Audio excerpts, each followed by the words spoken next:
Le groupe de la France Insoumise. Merci, Monsieur le Président, Madame la Ministre, mes chers collègues.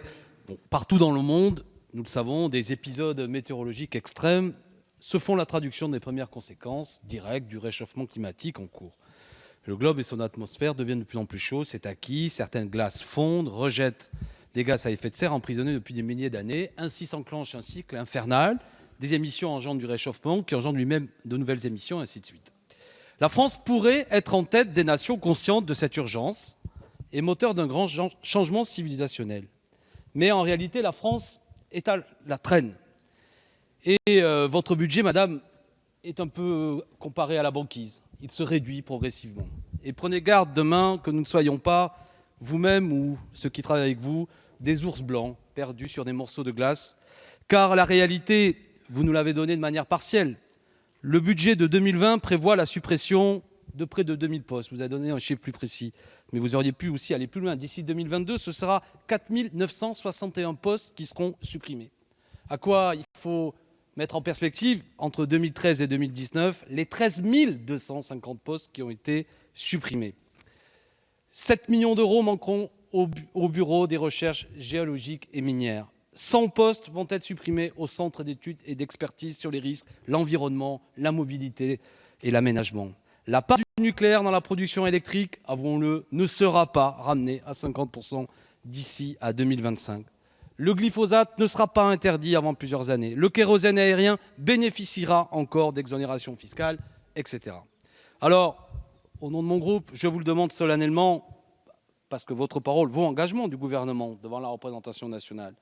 La France tiendra-t-elle ses engagements en matière de réduction des émissions de gaz à effet de serre l'an prochain? Comment comptez-vous y parvenir en déployant si peu de moyens? Je dois avoir la franchise de vous dire que pour notre part, au vu des éléments que je viens de donner, nous n'y croyons absolument pas. Merci. Merci à vous, Monsieur Corbière. Madame la Ministre, vous avez la parole. Merci, Monsieur le Président, Monsieur le député. Le budget que je viens de vous présenter est en hausse de 830 millions d'euros, soit plus de 2,6%. Il n'est donc pas en train de fondre, telle la banquise.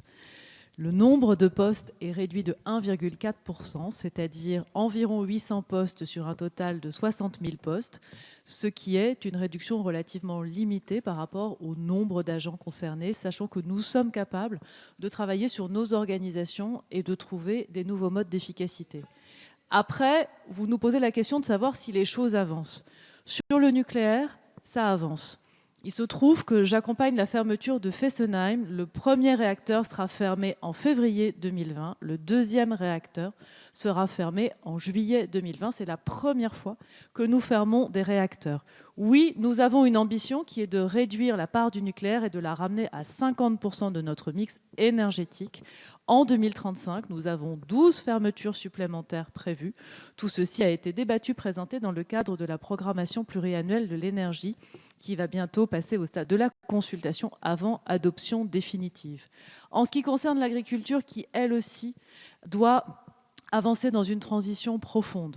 Nous avons pris un engagement de réduction des produits phytosanitaires de 50% d'ici à 2025. Nous y travaillons avec chacune des filières. Nous y travaillons dans les 3000 fermes défis.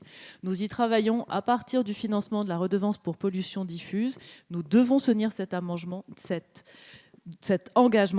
et nous y travaillons tous les jours avec les agriculteurs, pas contre eux, mais avec eux.